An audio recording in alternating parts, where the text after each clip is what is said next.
काही गोष्टी शब्दात सांगता येत नाहीत, त्या फक्त अनुभवता येतात। आज आपण पाहणार आहोत महाराष्ट्राचे वेगळे वेगळे रंग, जिथे प्रत्येक ठिकाण एक वेगळी गोष्ट सांगतो। चला अनुभवूया आपल्या महाराष्ट्राची एक सुंदर झलक।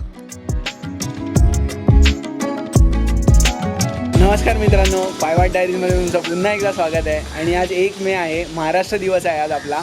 तर या महाराष्ट्र दिवसाच्या निमित्ताने आज मी हा स्पेशल ब्लॉग आणला आहे तुमच्यासाठी।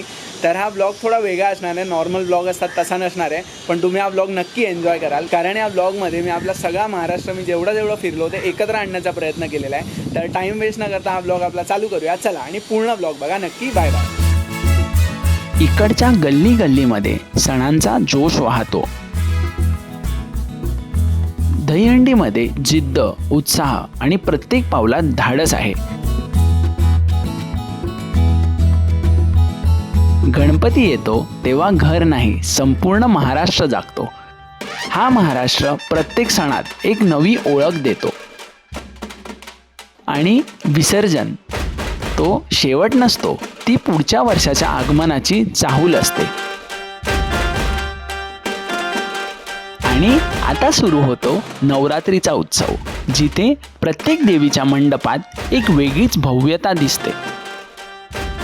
प्रत्येक दर्शनात एक वेगळीच श्रद्धा आणि ऊर्जा जाणवते।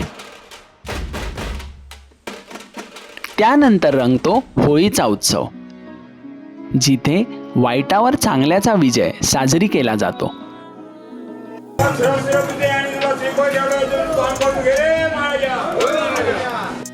मग काय, गुढीपाडव्याच्या शोभायात्रेत परंपरा आणि संस्कृती जिवंत होते।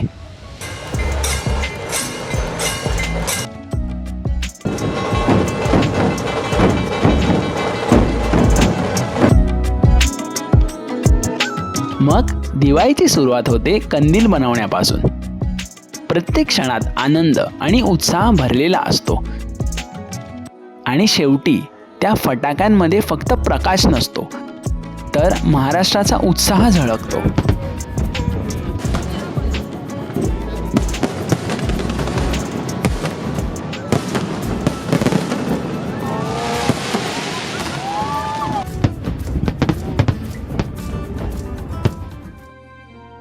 महाराष्ट्र फक्त सणापुरताच नाही, तर इथले धबधबे निसर्गाची ताकद दाखवतात आणि शांतताही देतात।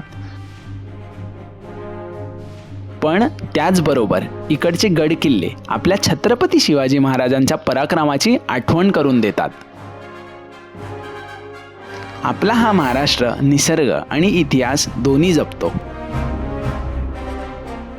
हा सगळा फक्त एक प्रवास नाही, ही आहे आपल्या महाराष्ट्राची एक सुंदर ओळख, जिथे प्रत्येक अनुभव अभिमान देऊन जातो। हा आपला महाराष्ट्र आहे।